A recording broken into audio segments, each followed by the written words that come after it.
नोंथांनिसिम गोजोननाय जासिहरबाय। बे समाव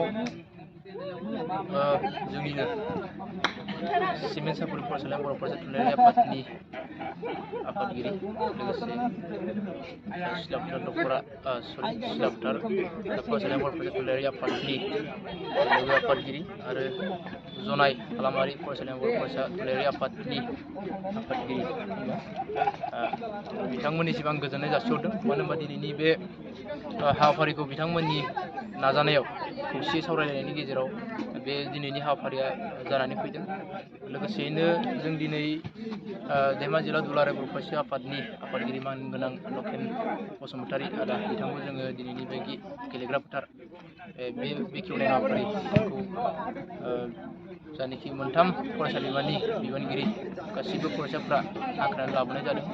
लोगोसेनो सेथि हाबाफारि बायदियै फिरफिला बिर होनाय जोंनि सिमेन्ट सापरि फरायसालिमा बर' फरायसा थुनलाइयारि आफादनि फिरफिला गोथार फिरफिलाखौ बिर होनाय बेयाव आंखौ बिरनो थाखाय खावलायहरनायलाय आं बेबायदि फैनाय जादों आरो खोब गोजोननाय मोनदों। जिहेथु जोंनि सिगांनि 2004 मायथाइयाव जोनोम जानानै दिनैसिम गोबां बोसोर जालांबाय, अब्लाबो जों दिनैसिम बेफोरबायदि हाबाफारि लानो हायाखैमोन। दिनै 2022 मायथाइयाव मोनथामबो फरायसालिमानि फरायसाफ्रा BCLSआ खौसेयै बे हाबाफारिखौ लादों। बिनि थाखाय जोबोद गोजोननाय मोनदों आरो गोबां दंबावो फरायसालिमा, जेरै गगामुग दंबावो। दा मोनब्रै जायो जोंनि बे धेमाजि जिल्लायाव। दा दिनै बिथांमोना फैनो हादिया, अब्लाबो नेक्स्ट टाइम बिथांमोना फैगोन होननानै खोथा हरनाय जादों। दा बेयाव खोब गोजोननाय मोनदों। लोगोसेयैनो बेयाव सिनायथि जालायदों। जिहेथु जोंनि धेमाजि जिल्लायाव बर' फरायसाफोर दं आरो खौसेयै दं, बे मोनसे फिननायखौ जोंनो होनो नाजादों आरो फरायसाफोरा। बेनिखायनो आं सानदों फैबाय थानाय समफ्रावबो बेफोरबायदिनो खौसेयै आगान सुरलायनांगौ। गासिबो सोलोंथाइजों लोगोसे गेलेनायजों लोगोसे गाव गावनि हारिनि थामोनथाखौ लाखिनो थाखाय, रैखाथिखौ लाखिनो थाखाय बयबो आवगायबोनांगौ लाइमोनफ्रा, आं बेखौ सानदों। दिनैनि जा बादायलायनाय बा मोनसे जोलुर बा भलिबल बादायलायनाय बेखौ गिबि हिसाबै लादों, बेयाव माबाफोर जाहोन बा थांखिफोर दं नामा?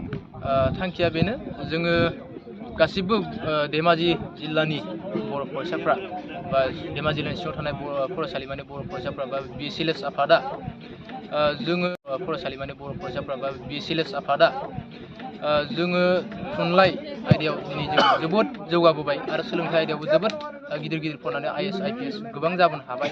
बेजों लोगोसेनो जोङो दिनै फोरमायनो सानोदि गासिबो बर' समाजाव, बर' रायजो राजाफोरनो जे जों गासिबो ओनसोलनि बर' फरायसाफ्रा खौसेयै दं आरो खौसेयै थानानै जों दिनै बेफोरबायदि स्टेजसिम मोनफैनो हादों।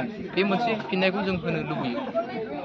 लोगोसेनो आं सानो जायनोखि जोंनि बे माहारियारि आफाद दं, गासिबो आफादफ्रा जोंखौ हेफाजाब होनांगौ आरो जोंखौ होबायबो दं आरो इयुनावबो होबाय थागोन होननानै आं मिजिंथिदों।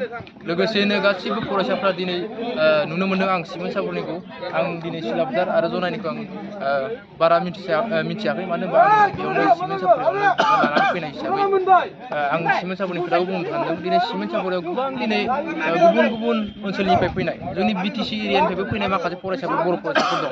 दिनै बिथांमोनाबो जोंनि बे सानजारि नोगोराव बा जोंनि धेमाजि जिल्लायाव बिथांमोना फोरमायफैनो हादों बा होजों बिथांमोना थांफिनना बुंनो हादों जे आउट अफ BTRनि फरायसाफोराबो सोलोंथायाव माबायदि आरो खौसेयै माबायदि दं, बिथांमोनाबो दिनै संदाननो हादों।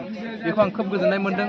आरो जों BCLSनि थ्रयैनो दिनै खुगा लाइसि गेरेमसा आरो इन्जुर लाइसि आरो बोसोरै जों खन्थाइ बिजाब जों दिहुनबोबाय दं आरो इयुनावबो दिहुनलांबाय थागोन आरो गासिबो फरायसाफ्रा खौसे जानानै आगान सुरलांबाय थागोन होननानै आसा खालामो।